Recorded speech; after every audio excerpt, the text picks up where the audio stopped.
Orsu Ebubeagu Vigilante and Musa boys, allegedly part of a state-backed security outfit, invaded a home in Biafran land with armored vehicles and an excavator, looted valuables, and demolished the property, forcing the family to flee into the forest. The incident triggered outrage, especially among Anambra youths, who confronted and chased away members of Governor Charles Soludo's local security outfit, known as Udo-Ga-Chi. Locals claim the security outfit is being used to settle personal scores, such as disrupting a family's burial ceremony based on a community leader's complaint. A critic accuses the Nigerian state of unjust treatment of Biafrans and warns that the continued presence of security forces in their land will provoke stronger resistance. The critic defends Biafra separatist leader Simon Ekpa, denying allegations of his extradition to Nigeria and emphasizing Finland's lack of an extradition treaty with Nigeria. He claimed that Nigerian forces have been ordered not to record or share videos of killings and atrocities in Biafran regions to suppress public awareness. He issues a stern warning that if military and police forces are not withdrawn by May 18th, they will face severe retaliation from Biafran defenders. He repeatedly emphasizes that Biafra is a sovereign nation and that its people will continue fighting for complete independence and protection of their land. He warns individuals sharing misleading information and warns against individuals spreading false news to demoralize the Biafran movement. He urges the international community to recognize what he describes as a genocidal war against Biafrans and to intervene in the ongoing human rights abuses. In the early morning hours, as the sun was still rising and mist clung low to the trees of Biafran land, the quiet was shattered by the sound of armored vehicles and the rumble of a mechanical excavator. For one Biafran family living in this part of southeastern Nigeria, this was not just another day, it was the beginning of a nightmare. Eyewitnesses describe the scene vividly. A fleet of security operatives, identified as members of the Musa boys and Orsu Ebubeagu Vigilante group, arrived in force. These operatives, allegedly acting under the guise of state-supported local security, did not come to protect. They came to destroy. Within hours, the family's home was looted, valuables taken, and then the entire property demolished with machinery. The family, terrified and defenseless, fled into the forest to escape what they feared could have ended in death. The group responsible, Musa boys and Orsu Ebubeagu Vigilante, are reported to be working under a controversial security architecture associated with Anambra State's current administration, led by Governor Charles Soludo. The local security network, called Udo-Ga-Chi, meaning peace will come in the Igbo language, was meant to maintain law and order in the state. But instead, it is now being accused of oppression, community intimidation, and even extrajudicial actions. What was once presented as a tool for safety has allegedly become a weapon of political and personal vendettas. The situation escalated when the community learned of the demolition. Youths from Anambra, outraged by what they saw as a gross abuse of power, took matters into their own hands. They rose up in protest, confronting and chasing away members of the Udo-Ga-Chi outfit. In a display of raw anger and unity, the youth marched through the streets, demanding an end to what they see as increasing impunity and injustice. This was not an isolated outburst of frustration.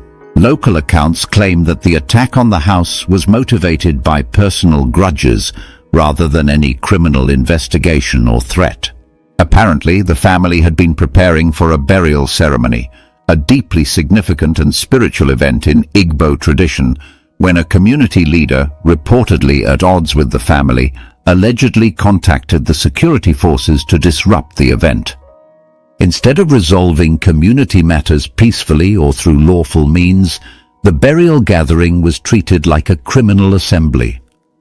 The notion that state security forces can be deployed to disrupt personal events particularly one as sacred as a funeral, has left many in the community shocked. In Igbo culture, funerals are not just moments of grief, but of cultural pride and ancestral reverence. To have a burial interrupted or desecrated is to insult generations of heritage and memory. A video circulating online, shared by Magnetic Chicks TV, reveals the scale of the destruction and the emotion of the people who witnessed it. One of the narrators, speaking passionately, describes how the Musa boys entered the home, looted everything, and then used the excavator to tear down the entire structure. The family, with no time to gather their belongings or seek help, vanished into the surrounding forest. They watched from the trees, the narrator says, as their life was pulled apart piece by piece by those meant to protect. The narrator also apologizes for a past misunderstanding with another Biafran brother over misinformation. This brief moment of humility and unity in the midst of tragedy highlights the emotional toll of misinformation within the activist community. Trust is fragile, and when stories of betrayal or confusion spread, they threaten to fracture a movement that is already under immense pressure. But even beyond personal disputes, the broader political implications of the event are profound. Critics of the Nigerian state have seized on the incident as another example of systemic oppression against the people of southeastern Nigeria, many of whom still identify strongly with the Biafran identity and dream of independence. The separatist movement known as Biafra is no stranger to Nigeria's political and military history. Since the civil war that ended in 1970, Biafran identity has lived on through cultural pride, memory, and a persistent desire for self-determination. This modern wave of Biafran activism, driven by younger generations and vocal diaspora figures, has gained traction through online media, political mobilization, and emotional appeals to international human rights organizations. One of the most vocal defenders of the Biafran cause is Simon Ekpa, a Finland-based political activist who claims to be a prime minister of a self-declared Biafran government in exile. Ekpa has become a lightning rod in the ongoing conflict. He has been praised by supporters as a fearless leader and denounced by critics as a destabilizing force. Nigerian authorities have accused him of inciting violence, and rumors have swirled for months about possible extradition efforts. However, Ekpa's supporters argue that these accusations are not just false, but politically motivated.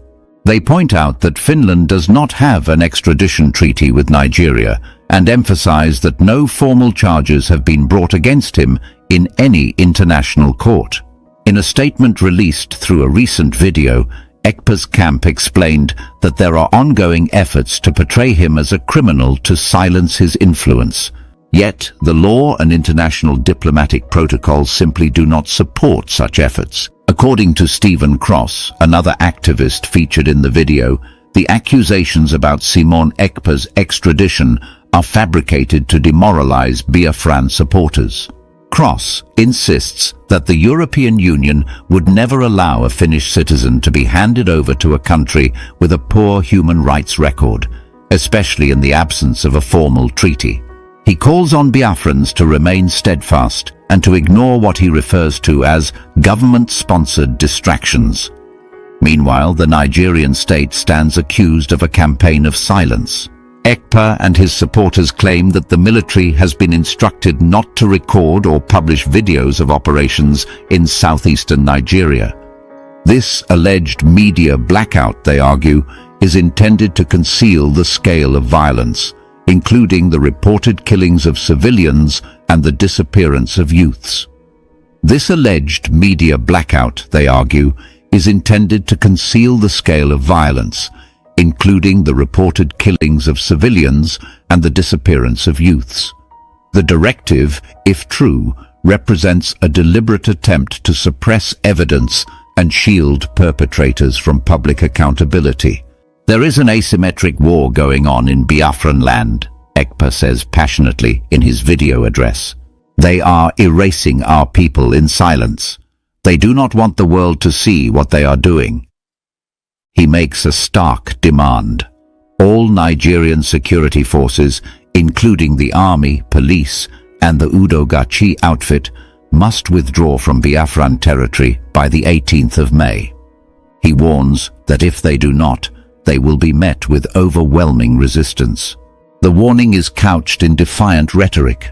"We are not threatening anyone," he says, "but if you choose to remain on our soil, then you must be prepared for what comes next." This fierce resistance and emotional outcry are grounded in the belief that Biafra is not just a political movement, it is a nation, already formed in the hearts and minds of its people. Ekpa repeatedly refers to Biafra as a sovereign entity, deserving of international recognition and respect. He claims that by next month, a diplomatic mission representing Biafra will open in the United States of America. He also insists that his release and full political participation will mark a turning point in the Biafran struggle. "You can no longer keep us in chains," he says. "Our embassy will open. The world will know who we are." Despite these bold assertions, critics remain skeptical. Some question the strategy of issuing ultimatums, warning that it could provoke a harsher military response and lead to more civilian casualties. Others worry that without a coordinated and peaceful approach, the movement risks alienating international allies who could otherwise support their cause. Still, the trauma felt by the community in Biafran land cannot be ignored. The destruction of a home is more than the loss of a building. It is the loss of safety, memory, and identity. The idea that a grieving family could be targeted during a burial preparation has touched a nerve that reaches far beyond politics. It raises serious questions about how security is defined and who gets to be protected under that definition.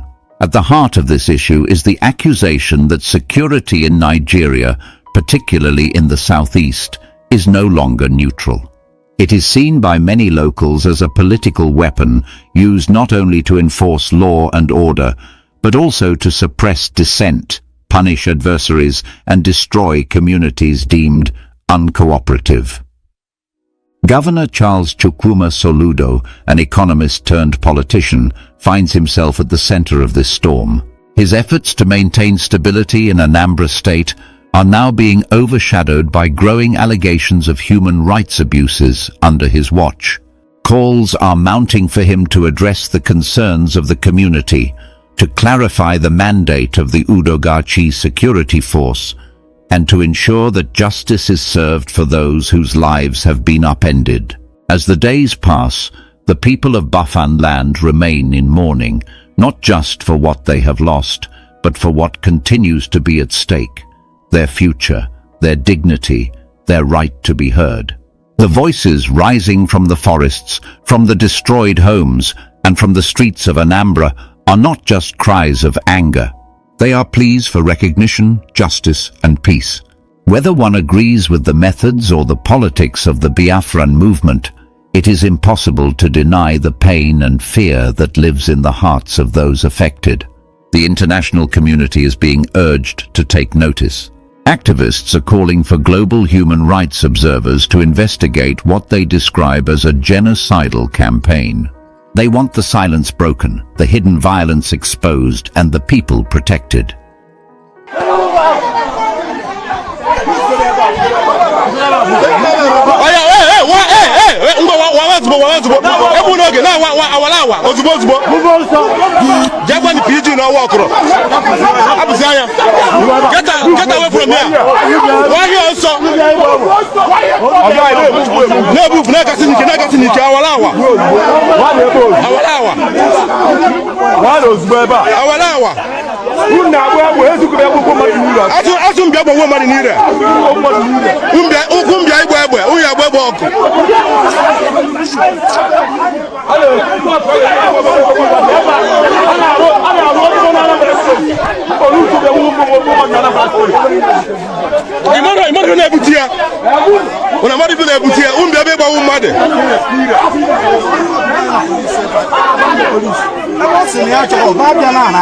anya chorofa ba bezna ai ba PG ebe ire abasna choro anywa atokufa ba bezna ba anyi kai mo mi ba ina me fa no lo nwo fa kai no lo nwa anyi unya ka kwa na do answer before una da na ni bun namaro.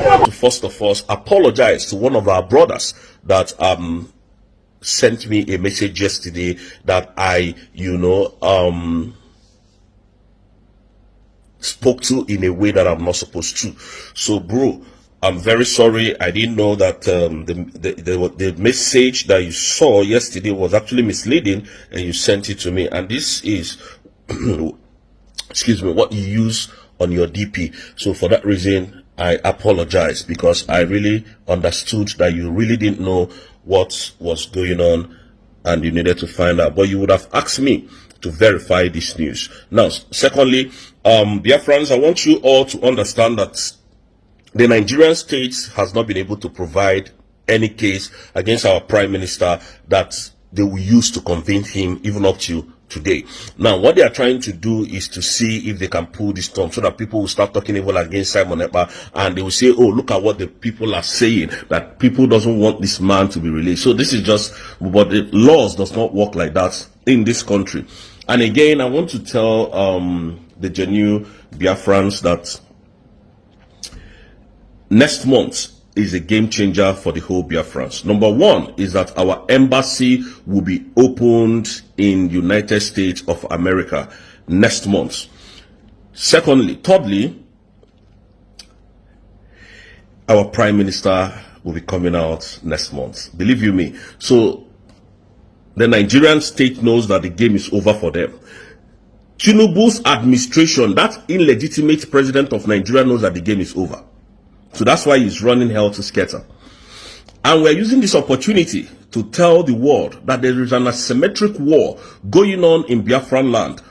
The problem now is that they've instructed every of their soldiers not to film the killings going on in the whole of Biafran land. The unaliving of innocent civilians and raping of women should not at any time be videoed again. And so that is the reason why you people are not seeing most of these things on the net.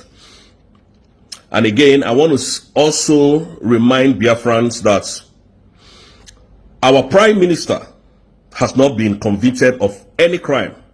So all the people who said that he was going to be extradited from Finland, I want to remind you that Finland does not have an extradition treaty with Nigeria.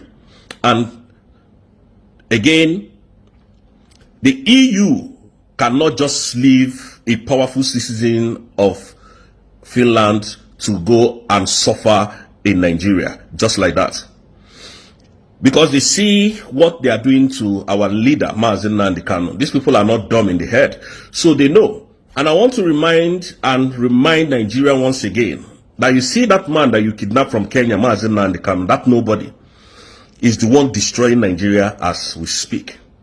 And don't release him, don't worry. Nigeria will continue to deflect before your very eyes. Again, I want to tell the Nigerian terrorist government and, police, it's only in Nigeria that you will see a general who has never fought war before in his life becoming a general. And at the end of the day, they will amount so much wealth to destroy the Southeasterners. That is what they do.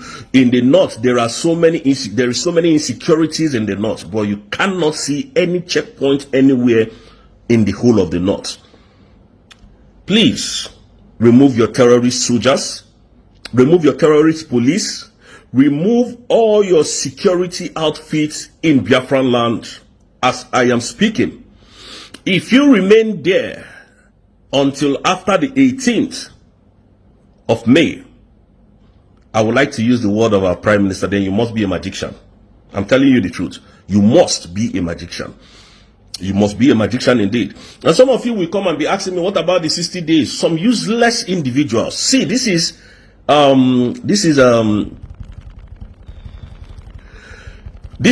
liberation. We are trying to liberate ourselves from the shackles of this Nigerian wicked bondage. We are not going to tell you how we are going to be fighting our fight now. But you know that Biafra is gone and Biafra has come, and Biafra we will defeat every of your security outfits in our land if you continue to remain there. Believe you me. Our brother Stephen Cross here also explained to us exactly what is happening in Finland. You know, there are some news outlets that dish out some news that Simon Ekpa is going to be extradited down to Nigeria. And you know, also in the Senate House, Eastern, what they call themselves again, all the senators from the east part of Nigeria all stood together to move a motion that Mazen Nandekalo is not going to be released. Secondly, that Simon Ekpa is going to be extradited down to Nigeria to face justice, to face his trial. But here in this video, Stephen Cross debunked all those things, saying that there is no way the EU is going to allow Finland to extradite Simon Ekpa down to Nigeria. That Finland and Nigeria does not have any extradition treaty. That is not going to happen. So he took his time to explain a lot of things that is happening in this Biafra struggle. Listen to him. All the people that you paid money to come and scatter this struggle, go and take your money back from them, because we that are standing on this very mandate cannot and will not step back one bit. We will continue to defend this mandate until Biafra is completely and fully restored. I'm telling you the truth. I'm telling you. So, on this note, I would like to tell General Christopher Musa to remove his terrorist army in our soil. I would like to tell the Inspector General of Police, the IG, to remove your terrorist police and all your security outfits from our land. So Ludo, Pitamba, and Hope Uzodimma, you know, if your security remains in our land, they are occupying a foreign nation. Remove them. We're not going to tell you how we're going to be fighting anymore. But believe you me, they will not live to tell the story. If they still remain there till on the 18th of next month, they will not live to tell the story. We are not threatening anybody, but you are on our soil. You respect sovereignty, respect the sovereign nation of United States of Biafra. And that is where every Biafran should stand on. We are going to protect our citizens with everything we've got. We are not going to step back one bit in this, our liberation and defense. We will not. So for all of you who comes to unalive Biafrans, you better have a rethink. Because if you come this time around, you're not going to go get it right, and you're not going to go without being repelled. So Biafrans, on this note, I want you to understand that the people that the government of Nigeria has paid to come and deflect what we are doing, all of them has failed. They have failed. So please, I want the world also to know that there is a war, genocidal war, going on in Biafran land, and what they are doing is that they are not putting it on video again. They have warned their people not to video anything again. They should go there, and the people that they are using is the Nigerian army to, unalive our people and forcefully disappear our young youth. So please, we need the world to step in. Game changer who will be back by next month, which is Simon Ekpa, because Nigeria has nothing against him. And I want Biafran to understand that there was no news. The news that you saw flying around yesterday or day before yesterday was a false news created by this individual to destabilize the minds of Biafra. Do not be deterred. Biafra has come to stay, and Biafra, we will stand and defend this mandate till the last man standing. Nothing on this planet Earth can make us fall back. For the people falling back, they can continue to fall back while we continue to move ahead. Biafrans, airborne from here. Thank you, and do not forget to follow Madam Ngozi Orabueze's icon on the top right corner of your screen to watch my next video. You will enjoy it. I will see you again in my next update. Enjoy the rest of your day. Goodbye for now.